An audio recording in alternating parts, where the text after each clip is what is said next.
सोनई येथे राहुरी रस्त्यावरील आमराई मळ्यामध्ये कार्यकर्त्यांची बैठक संपन्न झाली आहे. घुलेंनी भाजपचे आमदार बाळासाहेब मुरकुटे यांच्यासोबत अंधारामध्ये युती केल्याचा गंभीर आरोप नेवासा तालुक्याचे माजी आमदार शंकरराव गडाख यांनी यावेळी केलाय आणि राष्ट्रवादीमध्ये राहण्याची आपली इच्छाच राहिली नाहीये अशा स्पष्ट शब्दामध्ये त्यांनी प्रतिक्रिया व्यक्त केल्यात. त्यामुळे शंकरराव गडाख राष्ट्रवादी सोडणार हे नक्की झालंय. पवार साहेब माझे दैवत आहेत, मात्र राष्ट्रवादी काँग्रेसचे जिल्हाध्यक्ष चंद्रशेखर घुले यांचे नेवासा तालुक्यामध्ये पक्षविरोधी काम सुरू आहे. घुलेंनी भाजपचे आमदार बाळासाहेब मुरकुटे यांच्यासोबत अंधारातील युती केली आहे असा गंभीर आरोप नेवासा तालुक्याचे माजी आमदार शंकरराव गडाख यांनी केलाय.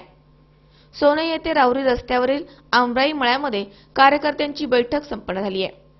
राष्ट्रवादीमध्ये राहण्याची इच्छाच राहिली नाहीये, या पक्षामध्ये राहण्याचा आग्रह भाषणामध्ये कुणीही करू नये अशी भूमिका शंकरराव गडाख यांनी बैठकीच्या प्रारंभीला जाहीर केली. त्यामुळे ते राष्ट्रवादी सोडणार हे नक्की झालंय. यावेळी नेवासा तालुका राष्ट्रवादी काँग्रेसचे अध्यक्ष कारभारी जावळे यांनी त्यांच्या तालुका पदाचा राजीनामा दिलाय. आमदार साहेब जे काय त्या ठिकाणी सांगतील ते काम सातत्याने केलं. प्रत्येक मिटिंगला मी त्या ठिकाणी हजर राहिलो, संघटना वाढण्याचा त्या ठिकाणी प्रयत्न केला. परंतु आताच या मेळाव्याच्या निमित्तानं आदरणीय आमदार साहेबांनी जी खंत व्यक्त केली ती या ठिकाणी त्यांनी व्यक्त केलेली आहे आणि त्याचा निषेध म्हणून या ठिकाणी मी माझ्या या ठिकाणी राष्ट्रवादी तालुका काँग्रेसचा अध्यक्षाचा राजीनामा मी या ठिकाणी देत आहे. राष्ट्रवादीने तालुक्यामध्ये सर्व जागेवर उमेदवार उभे करूनच दाखवावे असे चंद्रशेखर घुले यांना माजी आमदार शंकरराव गडाख यांनी जाहीर आवाहन केलंय. शरदरावजी पवार साहेब यांचे आणि आदरणीय गडाख साहेबांचे एक वेगळे संबंध आहेत, हे कोणालाही माहिती आहे. आपले देखील ते दैवत आहे. त्या विचारापर्यंत आपण सर्वजण आलेलो आहोत आणि म्हणून आता ठीक आहे, वेगळ्या पक्षात जायचं की नाही हे राजकारण ठरवेल. परंतु आज मात्र राष्ट्रवादी काँग्रेस पक्षाचा बाजूला होऊन आपण नवीन स्वतंत्र आघाडी आजच्या आज तयार करून येणाऱ्या निवडणुकीमध्ये जिल्ह्यातून मातब्बर नेते हीच वाट पाहत होते की आपण हे पाऊल उचलावं.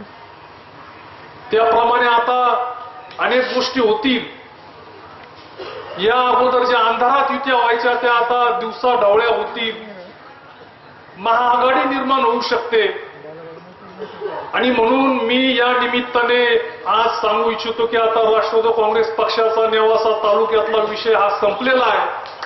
चंद्रशेखर घुले पाटील साहेब, मी तुम्हाला या निमित्ताने आवाहन करू इच्छितो की ही आघाडी आम्ही आता या नेवासा तालुक्यामध्ये उतरवणार आहोत आणि माझं आवाहन आहे घुले पाटील साहेब, तुमचा राष्ट्रवादी काँग्रेस पक्ष आता नेवासा तालुक्यात मैदानात तुम्ही उतरवा.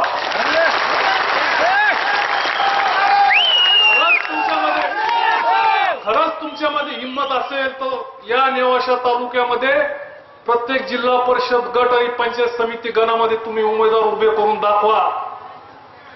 तुमचं खुलं आव्हान आहे की नेवासा तालुक्यामध्ये भेंडा, कुकाना आणि त्या परिसरामध्ये भारतीय जनता पक्ष म्हणजे चंद्रशेखर घुले पाटलांची बी टीम आहे. अर्ध ज्ञानेश्वर कारखान्याचं संचालक मंडळ हे भारतीय जनता पक्षाचं सदस्य म्हणून वावरतंय. तुम्ही ते जर बाजूला केले तर भारतीय जनता पक्ष हा नेवासा तालुक्यामध्ये मोठा भोपळा आहे आणि म्हणून आता खरं चित्र स्पष्ट होईल. समजू द्या वर देखील राष्ट्रवादी काँग्रेस पक्षाच्या नेत्यांना की खरं नेवासा तालुक्यामध्ये राष्ट्रवादी काँग्रेस पक्ष कोण चालवत होतं. ज्यावेळेस निकाल जिल्हा परिषद पंचायत समितीचे लागतील, अरे मी आव्हान दिलं, त्यांनी खरंच आव्हान स्वीकारावं. यांना अर्ध्या अधिक गटामध्ये राष्ट्रवादी काँग्रेस पक्षाला उमेदवार देखील मिळणार नाही.